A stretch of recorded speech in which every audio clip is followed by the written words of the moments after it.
कैलासजी आपण बघतोय हा व्हिडिओ तुम्ही पाहताय जिल्हाधिकाऱ्यांचा व्हिडिओ धाराशिवच्या नेमकं यावरती तुमचं काय म्हणणं आहे? आपण बघतोय की सगळ्यात जास्त पुराचा फटका धाराशिव जिल्ह्याला बसलेला आहे। अशा वेळेस सप्टेंबर महिन्यात जो पूर आला होता सगळ्यांनी पूर आलेला आहे नुकसान झाले शेतकऱ्यांचं त्याची 100% पंचनामे अजून पूर्ण झालेले नाही। त्याचं पंचनाम्याची माहिती अवकडक स्वरूपात जी शासनाने नजरेत असते मदत मिळते ती माहिती अजून शासनाकडे पाठवलेली नाही।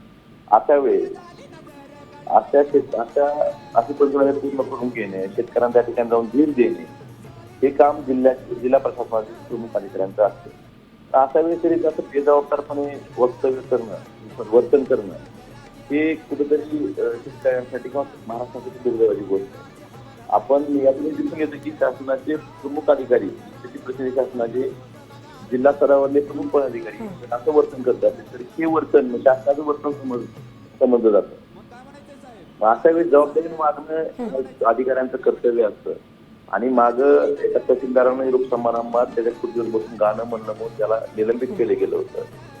आता तर अशा भीषण परिस्थितीत शेतकरी अडचणीत असताना शेतकरी आत्महत्या करत असताना त्याचे पंचनामे पूर्ण न झालेले असताना त्याची मदत पूर्ण अजून त्याला मिळाली नसताना शासनाचे प्रमुख प्रतिनिधी जिल्ह्यातले शासनाचं प्रतिनिधी म्हणून जिल्ह्यात काम करतात त्याचं वर्तन असं असेल तर शासनाचं वर्तन समजण्यात येईल। तर याच्यावर काहीतरी संवेदना सरकारमध्ये शिल्लक आहे का नाही? अर्थातच कैलासजी आपण या संपूर्ण घटनाक्रमाचा खरं तर निषेध करतायत आणि त्यानुसार आता कारवाई काय होणार आहे हेही आपण पाहणार आहात। धन्यवाद, आपण साम टीव्ही सोबत अतिशय सविस्तर आपली प्रतिक्रिया दिली आहे।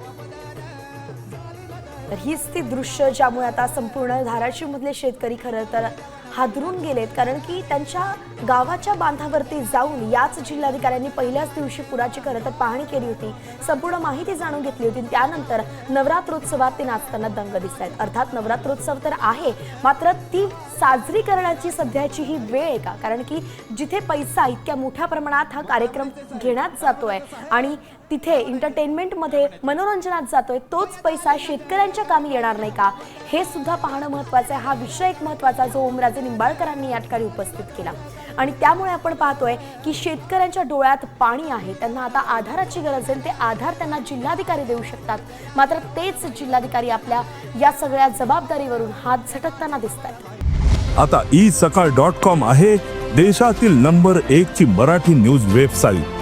प्रत्येक अपडेटसाठी isakal.com ला नक्की भेट द्या।